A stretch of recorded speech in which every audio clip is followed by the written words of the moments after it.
Gloire à Dieu. Je vous salue encore ce matin au nom de Jésus. Que le Dieu de Papa Florian nous bénisse tous. Amen.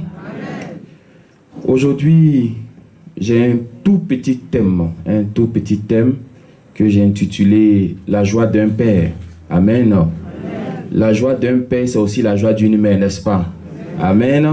Parce qu'un papa heureux, c'est aussi une maman heureuse. Pour ne pas dire que c'est la maman même qui peut faire que le papa va être heureux. Gloire à Dieu. Donc nous allons découvrir, nous allons voir ce qui se passe ou ce qui se cache dans la joie d'un père. Même si parmi nous il y a des orphelins, ne vous inquiétez pas, Papa Florian est votre papa. Amen. Même s'il y a des orphelines, le Dieu qui est ici, il demeure votre papa.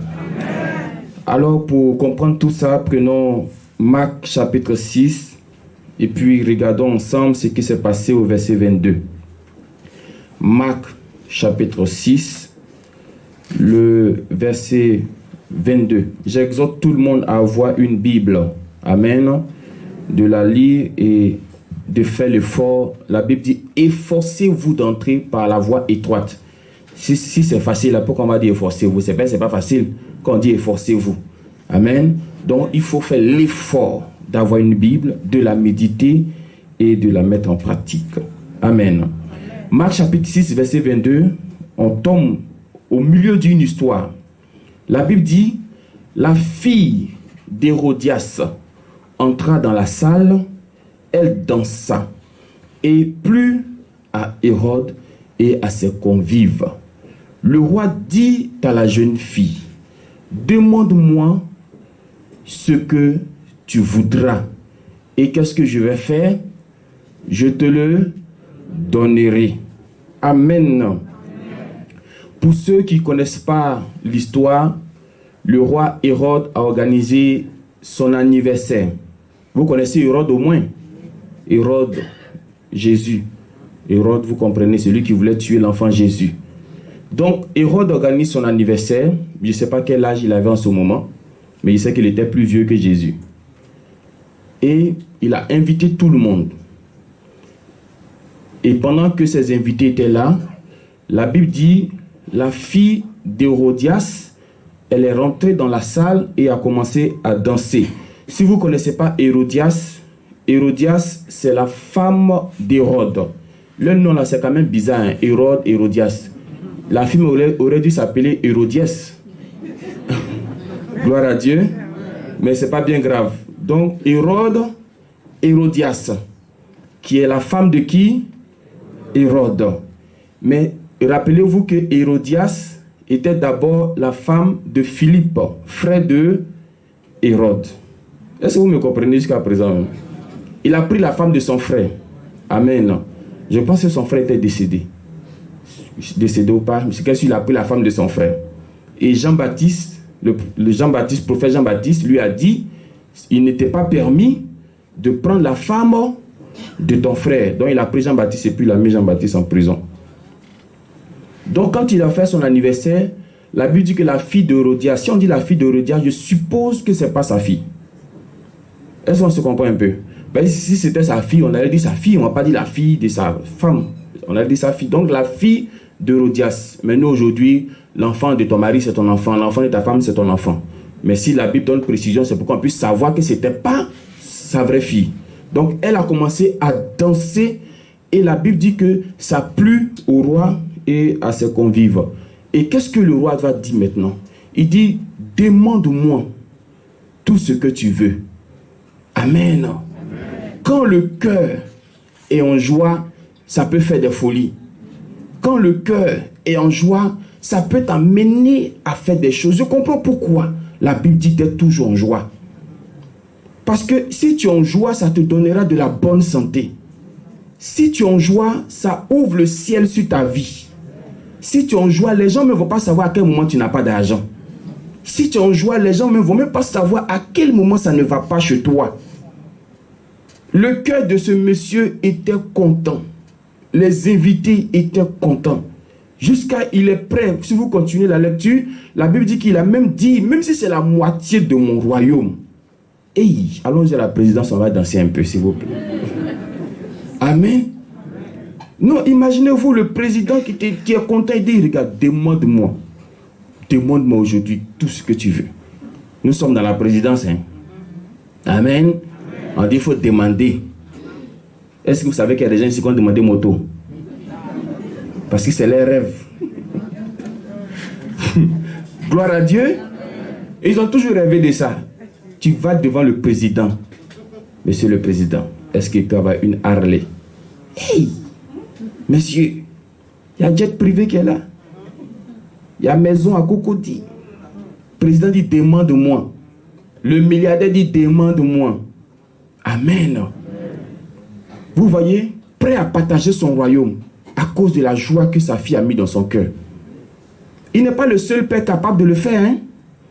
Il y a des pères qui font des dons à leurs enfants parce qu'ils sont en joie, parce qu'ils sont contents, qui organisent souvent, même si vous voyez chez les Blancs, ils peuvent organiser un anniversaire où sa fille descend d'un hélicoptère. Mon frère, toi tu as vu l'hélicoptère là combien de fois? Elle descend de ça parce que le cœur est content. Vous-même à la maison, quand vous êtes content de vos enfants, tu peux payer un téléphone cher même pour lui donner à cause de la joie. C'est pourquoi j'ai dit dans le thème la joie d'un père. Amen. Mais en disant ça à la fille, Hérode le roi ne savait pas ce qui allait se passer à la suite. Et à la suite, au verset 22, on a fini verset 22, donc prenons verset 26. Pour aller plus vite, verset 26. On tombe, la Bible dit que le roi fut irrité. Est-ce que vous avez le verset 26? Voilà. Le roi fut irrité. Attristé, irrité. Bon, attristé, oui, attristé. Il fut attristé, c'est-à-dire perné. Pourquoi il est perné? Parce que il s'attendait à tout sauf la tête de Jean-Baptiste. Qui a créé Ei là? Toi, tu lis pas la Bible, on dirait, hein? C'est écrit dans la Bible il y a longtemps. C'est aujourd'hui qu'elle découvre ça. Bonne arrivée dans la maison du Seigneur. Amen. Elle lui a demandé la tête de Jean-Baptiste. Mais en réalité, c'est sa maman qui était derrière ce scénario-là. Parce que sa maman, pour elle, pourquoi toi, Jean-Baptiste, roi là, qui n'a pas envie de marier roi? Si c'est le frère de mon frère, on s'en fout. Toi, Jean-Baptiste, tu es qui pour me dire ça? Amen. Entends, ce qui est sorti de la bouche de Jean-Baptiste, c'était la parole de Dieu. Vous voyez un peu, quand vous vous mettez dans les choses de Dieu, comment l'ennemi vous guette. Comment l'ennemi est prêt à vous décapiter. C'est pourquoi j'ai dit que si tu as marché quand tu es arrivé ici, là, Dieu est avec toi, hein? Dieu est avec toi, hein? Dieu est avec toi. Amen. Dieu est avec toi. Regardez. Ici, la prière de Jean-Baptiste ne peut pas le sauver. Ici, là, Jean-Baptiste ne peut rien faire qui allait lui éviter la mort. C'était comme Jésus dans le jardin. Il n'y a rien. Même il a prié même 3 fois. Père, si c'est possible. Père, si c'est possible. À la fin, il s'est retrouvé où? À la croix. Amen. Mais ça, c'était une parenthèse. Donc, elle a demandé la tête de Jean-Baptiste. Et le roi était triste. Parce qu'il s'attendait à tout. Peut-être voiture, maison. Qu'est-ce que tu veux encore? L'argent. Même, il a même dit, même la moitié de mon royaume. Mais pas la tête de Jean-Baptiste. Mais comme il y a les gens qui le regardent, il y a les gens autour. Vous savez, les yeux des gens là, c'est dangereux. Hein? Gloire à Dieu. Les yeux des gens là, c'est dangereux. À cause des yeux des gens, il dit non, s'il ne fait pas, ils vont penser que je suis un roi comme ça. Il a donné sur un plateau la tête de Jean-Baptiste. Amen. J'ai dit ça, c'est l'homme, c'est côté homme. Ça, c'est côté homme. Prenons notre grand Dieu qui est au ciel. Quand lui, il te dit demande-moi tout, parce que dans Jean chapitre 15, verset 7, il dit demandez-moi tout ce que vous voulez et je vais vous donner. Quand lui dit demande-moi tout, c'est qu'il a les capacités de te donner ce tout-là. Sans être attristé. Le Dieu que nous servons, quand il dit demande-moi tout, c'est qu'il peut te donner, c'est qu'il a les moyens, c'est qu'il a les capacités. Mais regardez ce que l'homme était capable de faire. Ce n'est pas le grand Dieu qui ne peut pas réaliser pour nous.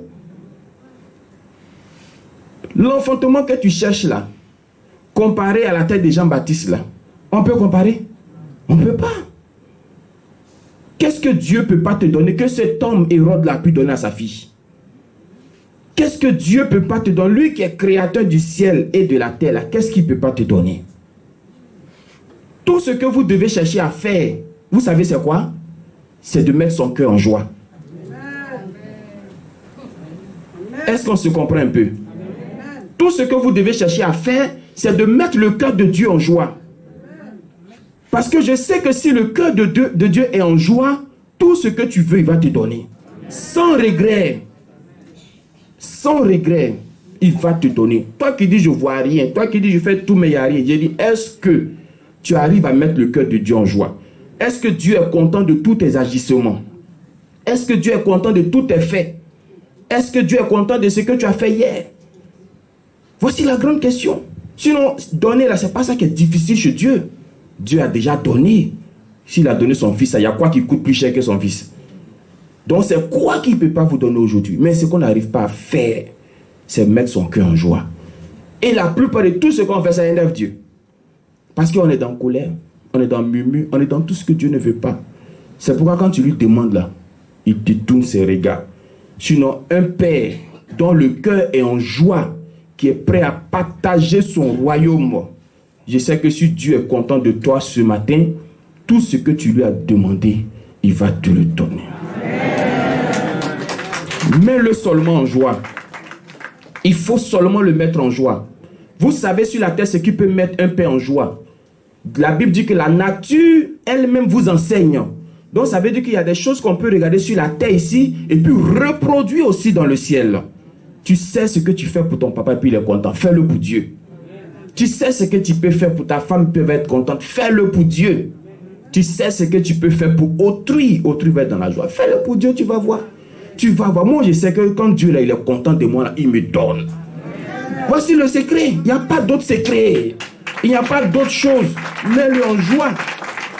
Vous voyez les nouvelles personnes, elles pouvaient ne pas venir.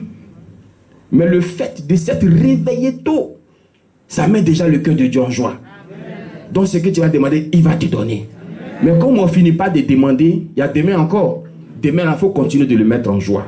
De la manière que tu l'as mis en joie, tu t'es réveillé à 5 heures là. Continue sur cette voie. Il y a des gens comme ça. Après, ils demandent. Bon, je suis venu chez vous, c'est vrai, j'ai pris les éléments, mais je veux faire partie de vous. Ça met le cœur de Dieu en joie. Il te demande, mais comment on paye la dîme? Ça met le cœur de Dieu en joie. Quelqu'un qui n'a jamais donné l'argent à quelqu'un, il va donner ça à Dieu aujourd'hui. Ça réjouit. Que Dieu nous bénisse. Si tu m'as compris, que Dieu te bénisse. Le secret, c'est mettre le cœur de Dieu en joie. Lui, il est homme, son cœur en joie, il a donné. Notre Dieu, là, si son cœur en joie, il va te donner aussi. Dieu te bénisse au nom de Jésus.